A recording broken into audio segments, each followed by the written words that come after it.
आयेशा मीरा बहुत ही ब्राइट और promising young woman थी। फार्मेसी की स्टूडेंट थी, विजयवाड़ा आंध्र प्रदेश में हॉस्टल में रहती थी। दिसंबर 27, 2007 को उसकी लाइफ ट्रेजिकली खत्म हो गई।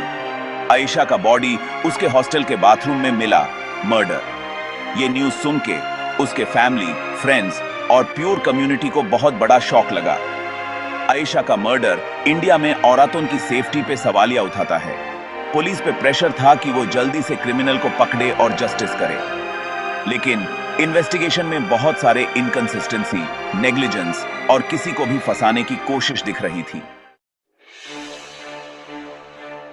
शुरुआती पुलिस इन्वेस्टिगेशन को लोगों ने बहुत क्रिटिसाइज किया। केस को सही से हैंडल नहीं किया गया।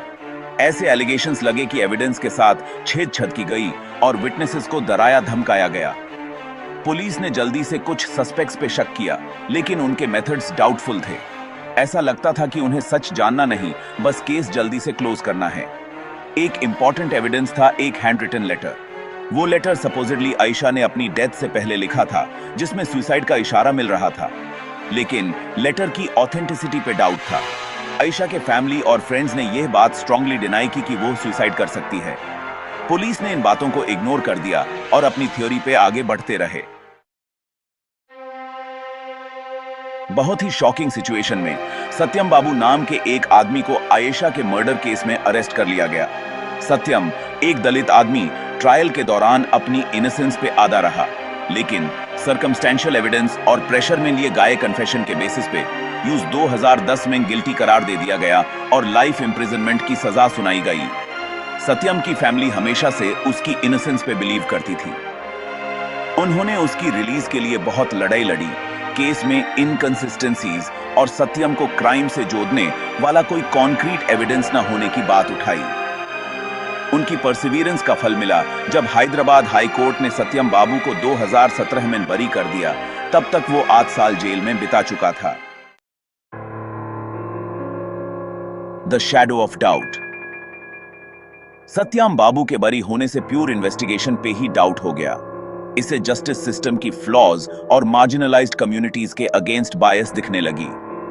यह केस एक एग्जाम्पल बन गया कि कैसे जल्दी केस क्लोज करने के चक्कर में एक इनोसेंट इंसान को सजा हो सकती है।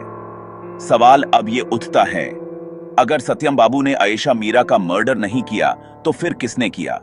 असली क्रिमिनल अभी भी आजाद है और आयेशा को जस्टिस मिलना बाकी है। ये कोड सर्व होता है। The fight for justice continues. Satyam Babu के बरी होने से केस में फिर से अर्जेंसी आ गई।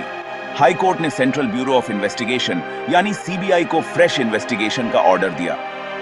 आयेशा के पेरेंट्स जो एक डेकेड से जस्टिस के लिए लड़ रहे थे, उनकी उम्मीद जगी कि सीबीआई इन्वेस्टिगेशन से सच जरूर सामने आएगा। केस को मीडिया अटेंशन मिलने लगा और यह इंडिया में औरतों के खिलाफ होने वाली हिंसा और जस्टिस के लिए लड़ाई का प्रतीक बन गया। हर तरह के लोग आयेशा के परिवार के साथ आए और मांग की कि एक निष्पक्ष जांच हो। A long road ahead. इतने साल बीत जाने के बाद भी आयेशा मीरा का मर्डर अनसॉल्व्ड है।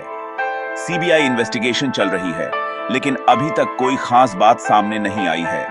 आयेशा के परिवार को अभी तक जस्टिस नहीं मिला है और वो अपनी बेटी के लिए जवाब ढूंढ रहे हैं। आयेशा का केस हमें याद दिलाता है कि एक मजबूत और निष्पक्ष जस्टिस सिस्टम कितना जरूरी है।